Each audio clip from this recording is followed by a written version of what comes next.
Let's face it, potions are garbage. What's up, everybody? This is Carl the DM. I'm here today to talk about potions and why I think they're obsolete and why I think they're boring and why I think you probably shouldn't be using them in your D&D campaign. They don't make the game more interesting. They're basically a way for your players to buy their way into new abilities and buy their way into healing they wouldn't normally be able to get. But the main thing is I think potions make healing especially way too easy. Because what's the first thing they're looking for either after a fight, before they go on an adventure, or when they really, really need it? A quick healing spell. Or a quick healing potion, I mean. But healing spells too. And let's say you get in a fight, like an actual fight, or you get in some sort of situation where you get injured. Are you going to be at full HP the next day? Probably not. Probably not for a good while until those injuries heal, or until whatever sickness you have goes away. So I think introducing both injuries, diseases that have some sort of effect on your players would be a good idea. I think Skyrim did a pretty good job of having different diseases. First things first, take away the easy healing. Get rid of it completely. Because what do they have? They have access to healing spells. They have access to healing potions if you're using them already. They have access to scrolls that they can use. They have access to healers in town. They have access to whatever items you give them that can probably also add healing. And then they have short rests and long rests. Like that's already a lot of stuff. I don't think it's good for the game because it does take away that sense of danger, and things are already not as deadly as they once were. So I think keeping that aspect of danger in the game by taking away the simple effects that heal really it makes them think twice about going into certain dungeons or getting into certain fights or staying out in the wilderness and setting up camp in somewhere they've never been before. My first suggestion would be take away the healing potions. Don't make it that easy to just heal. They already have access to all those things we talked about. Take it away. Second thing, long rests. Long rests should not heal you 100%. Let's say like 3d10 plus 6. That's what they heal you. They don't heal you anything more. That's it. That's what you get for every long rest. Short rests, I think short rests are fine to get back your hit dice plus con, I think it is. Sure, that's fine because that's like after the battle you're not really in that much of danger unless you get attacked like immediately after, which never happens, but you kind of have a chance to catch your breath and see what damage has been done and kind of take a little break. So that makes sense to me of getting that HP back.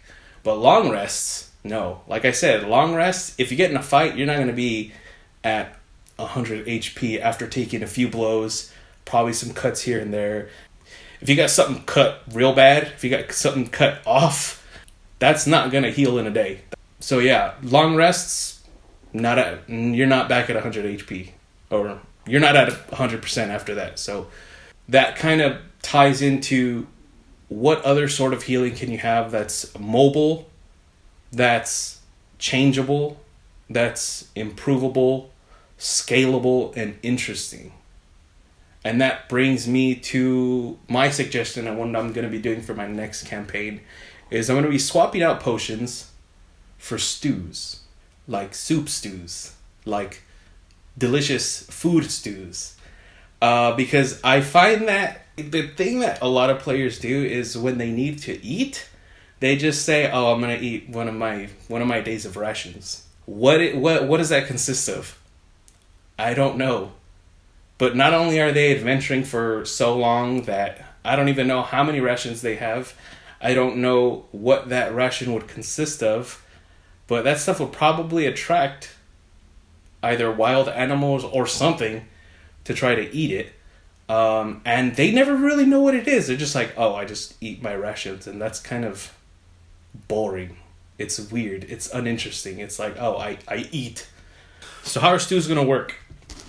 So I'll probably have a little graphic up. But stews in my setting will consist of one of multiple ingredients. But in order for it to be a stew, you're going to need one of each of the main ingredients. And the main ingredients will be a vegetable, a protein, an herb, and a spice.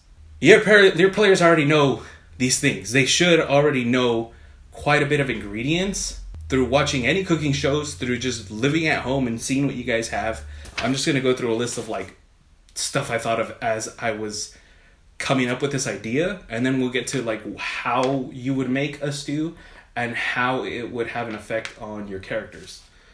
Stews can only be done when you have the time to do it. Stews can only really be done in the downtime, in between combat, in between traveling, whenever you know you're safe, whenever you have the time to just chill and heal.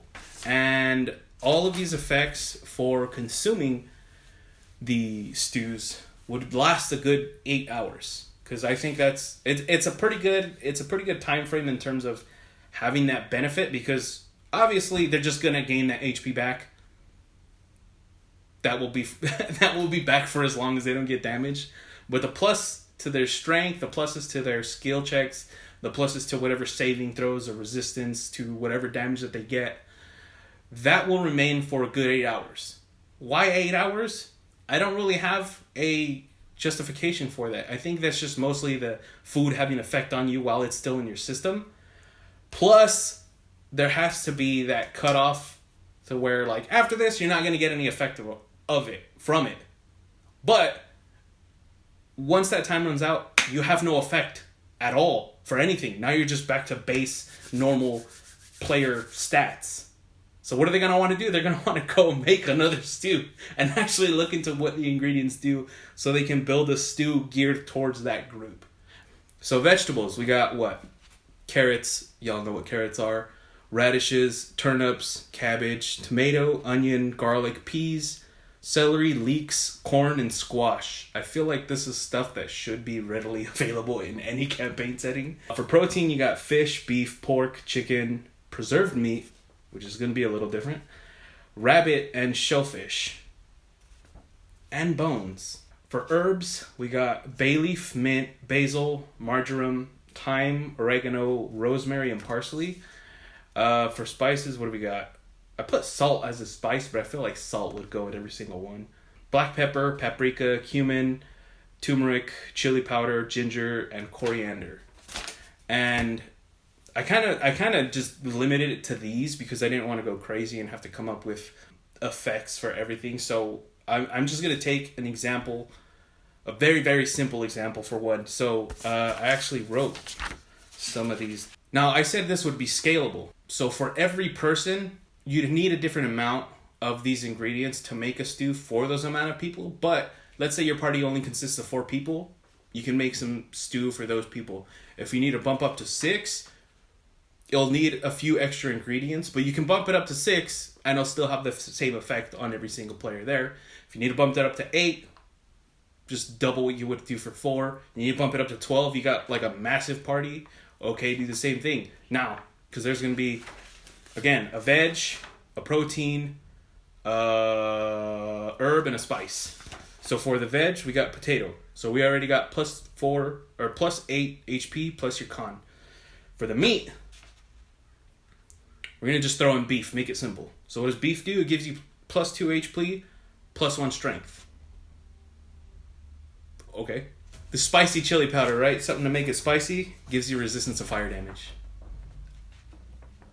I don't know what I was thinking when I wrote this. Herbs. Bay leaf. Most stews have bay leaf anyway. Bay leaf gives you resistance to poison damage. And that's it. That's your 4 ingredients. Your little stew. You got a pot you carry around with you because you're an adventurer, hopefully. I don't know why you wouldn't. Fill it up with like 2 gallons of water. Throw your stuff in there. Cook it for a good half hour. And you have 1 unit of stew for each player you have. So let's say that'll feed 4 people, right? 4 ingredients, 4 people. So every single one of those not only gets back 8 8 hit points plus their con. They also get plus an extra 2 HP for the meat, plus 1 strength, and resistance to fire damage and poison damage. That's, in normal terms of a 5e campaign, that's a really good potion. Yeah, there you go. There's your mobile healing system right there, but you could just change however you want. Because let's say you don't have potatoes. You ran out of potatoes because you ate them all. I don't freaking know. You can throw in tomato instead. So what does a tomato do? Instead of 8, it gives you plus 4 HP. And it also gives you plus 2 to skill checks while resting. So that already changes it. You get less healing, but you get a whole nother ability. So let's say we swap out something else. We swap out the beef for fish. Instead of getting plus 2 HP, you get plus 1 HP back. But you also get plus 1 intelligence. So this one already, like this one's probably more geared towards the spellcasters or whoever needs a higher intelligence. I don't remember all the classes and stuff. But just even that, changing two ingredients already changes the potion dramatically. Like you're not getting a whole ton of HP back, but you're getting plus 2 to skill checks and plus 1 to intelligence. Let's do another one. Onions. We'll go onions. We'll go bones, because I did want to talk about the bones. Ginger. And let's go with rosemary. Okay? So, onions. What do onions do? Plus 4 HP. You remove 1 disease.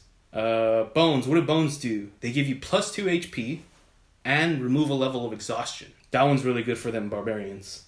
Ginger, you get an extra die of damage when you crit. The next time you would crit. That one's easy one-shot thing. Like, that's not that big of a deal, but people are going to want to do it if they're just swinging all the time. And then rosemary, plus 2 to charisma checks. Plus 2 to charisma skill checks. That's way different than the other one we did. The first one that would be meant towards healing. This one's completely different and essentially meant to...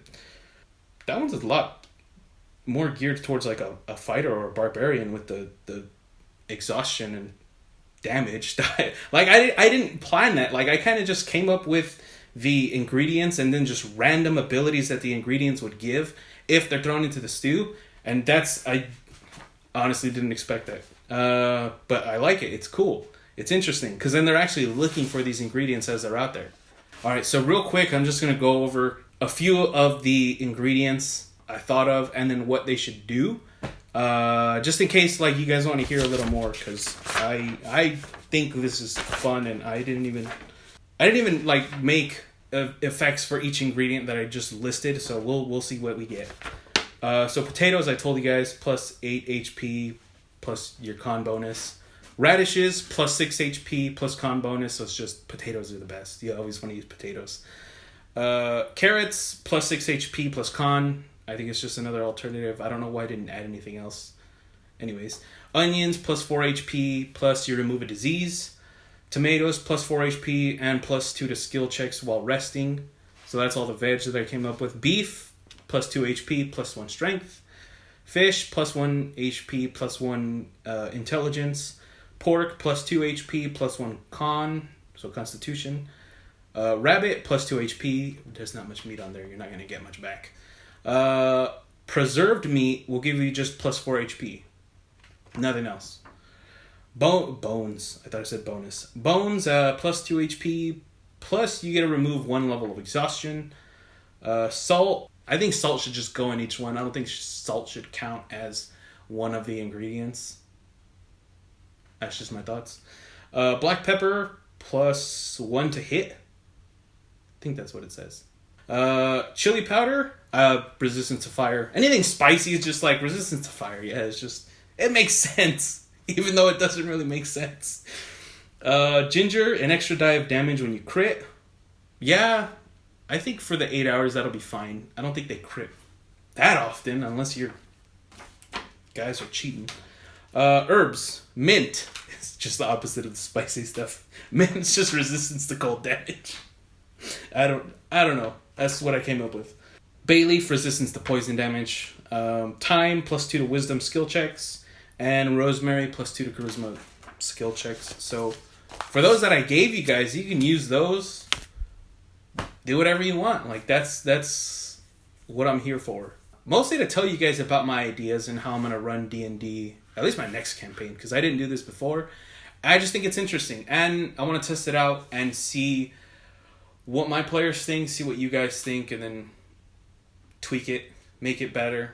I do think this would be pretty interesting to see in terms of the players and how they go about with this, because obviously there are all the ingredients they can find or buy, but then there's the ingredients that nobody knows about, like the flesh of magical creatures like dragons, or magical plants, magical mushrooms, magic bugs, I don't know, like anything. I find it interesting. I think different ingredients like that would add cool magical effects, and stuff like that would eventually add invisibility or flight or stone skin.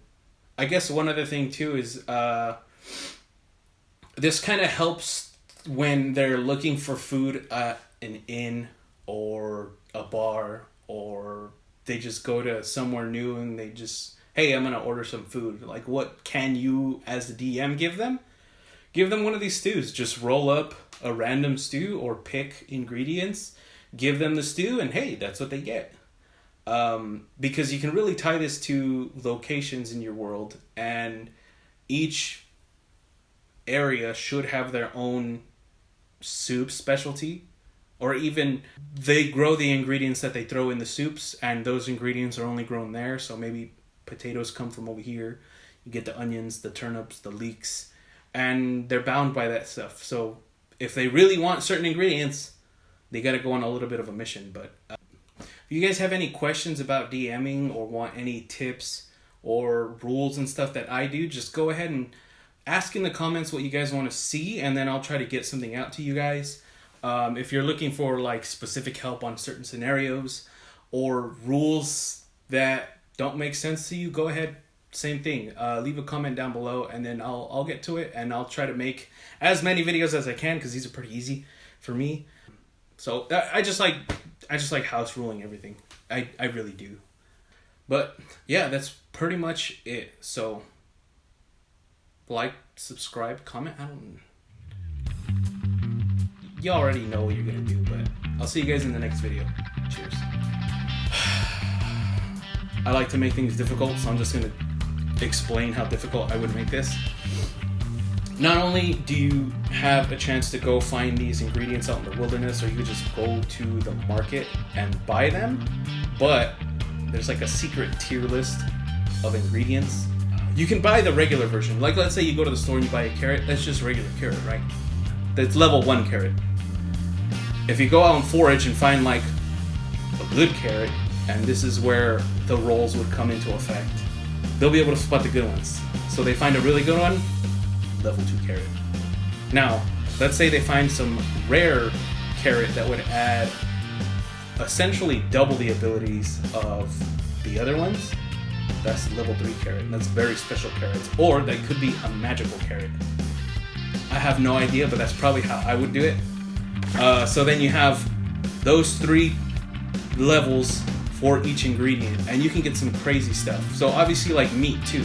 You just go to the store and buy some ground beef. It's just like, it's beef. There's nothing special about it. It's just everything thrown in, ground up. You got your meat. Okay, what's next tier after that? What's level 2 meat? Probably some just good prime steak. Just nice quality, good marbling, but an actual cut. Alright, sure, whatever. To level 3 meat, we got like some dry aged. That's some good stuff. That's gonna be the best. That's gonna give you the most bang for the buck. Not only in terms of flavor, but in terms of effect for the what the meat would do. So level 1 meat, I kind of already told you guys what it does. High quality, which would be tier 2, would give you back plus 10 HP, plus 1 to strength, and plus 1 to con. Top quality meat, which is the dry aged Wagyu, like I said, you'll get back plus 12 HP. You get plus 2 to strength and plus 2 to con.